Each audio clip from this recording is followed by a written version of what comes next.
এই মুহূর্তে রয়েছি পটুয়াখালী 250 শয্যা যে সদর হাসপাতাল রয়েছে, এই হাসপাতালের একটি রাস্তায় বর্তমানে অবস্থান করছি। আপনাকে যদি একটু দেখাতে চাই, এখানে আসলে 10 লক্ষ টাকার কাজ করেছে গণপথ বিভাগ গত 13 তারিখে মূলত এই রাস্তার কাজ রাতের আধারে তারা করেছে। গণপথ বিভাগের যারা প্রকৌশলী যারা রয়েছেন তাদের উপস্থিতিতেই কিন্তু ঠিকাদার রাতের আধারে কিন্তু এই কাজ করেছে। এই যে রাস্তাটি আপনি দেখতে পাচ্ছেন যে 1 মাস যেতে না যেতে কিন্তু রাস্তার বেহাল অবস্থা হয়েছে। নিম্নমানের সামগ্রী দিয়ে এই কাজ করার কারণে মূলত এরকম দশা হয়েছে। দেখতে পাচ্ছেন এখানে কিন্তু স্থানীয় পর্যায়ে আমরা কথা বলেছি, তারা জানিয়েছেন যে রাতের আধারে ঠিকাদার এবং গণপথ বিভাগের যারা রয়েছেন তাদের উপস্থিতিতেই মূলত আসলে এই রাস্তার কাজ হয়েছিল। আপনি যদি একটু লক্ষ্য করেন তাহলে দেখবেন যে একদম কিন্তু বেহাল অবস্থা। 1 মাস যেতে না যেতেই কিন্তু একদম কিন্তু রাস্তার অবস্থা কিন্তু শেষ হয়ে গিয়েছে। যদি একটু সামনে যদি একটু আমরা যদি একটু অগ্রসর হই সামনের দিকে, তাহলে দেখবেন যে এখান থেকে প্রায় 300 থেকে 400 মিটার কাজ করেছে গণপথ বিভাগ।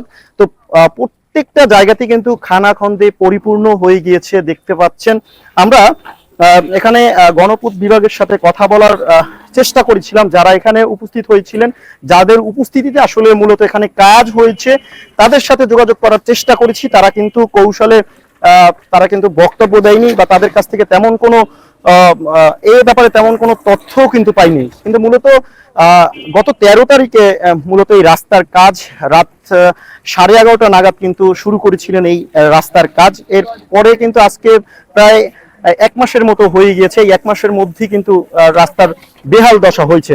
যারা আসলে গণপথ বিভাগের যারা রয়েছিলেন তারা কিন্তু মূলত তাদের উপস্থিতিতেই কিন্তু এই কাজ করা হয়েছিল। এখানে আপনাকে যদি একটু বলতে চাই, যেখানে গণপথ বিভাগের উপসহকারী মামুন খান তিনি কিন্তু এই কাজের সাথে সম্পৃক্ত, তিনি কিন্তু এর তদারকি করেছিলেন। তিনি বলেছিলেন তখন যে কাজ খুব সুন্দরভাবে হয়েছে, কোনো অনিয়ম বা নিম্নমানের সামগ্রী দিয়ে এই কাজ করা হয়নি, তেমনটি কিন্তু আসলে তিনি আমাদের সে সময় জানিয়েছে। তো পরে আজ 1 মাস অতিবাহিত হওয়ার পরেই কিন্তু রাস্তার বিভিন্ন জায়গায় কিন্তু গর্ত হয়ে গিয়েছে এবং বালিগুলো দেখতে পাচ্ছেন, বালি এবং এখানে যে খোয়াগুলো রয়েছে এগুলো কিন্তু একদমই কিন্তু উঠে গিয়েছে। এরপরে আমরা এখানে পটুয়াখালী সদর হাসপাতালের যিনি তত্ত্বাবধায়ক রয়েছে দিলরুবা ইয়াসমিন লিজা, তার সাথে আমরা কথা বলেছি।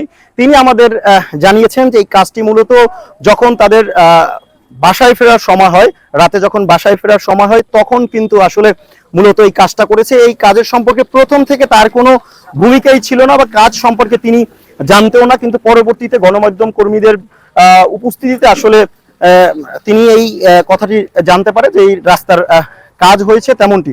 এরপরেই কিন্তু তিনি আসলে তাদের প্রতি যে ক্ষোভ, সেই ক্ষোভ প্রকাশ করেছেন যে তাকে না জানিয়ে বা এই যে কাজটি যে হয়েছে তাকে না জানিয়ে মূলত কিন্তু এই কাজটি করা হয়েছে তেমনটি কিন্তু তিনি জানিয়েছে। এরপরে আমরা কথা বলেছিলাম, তিনি আসলে কিন্তু খুব ছেড়েছেন যে আসলে তিনি হসপিটালের তত্ত্বাবধায়ক হওয়া সত্ত্বেও কিন্তু তাকে কিন্তু কোনো ধরনের তথ্য ছাড়াই কিন্তু তারা এই কাজটি করেছে।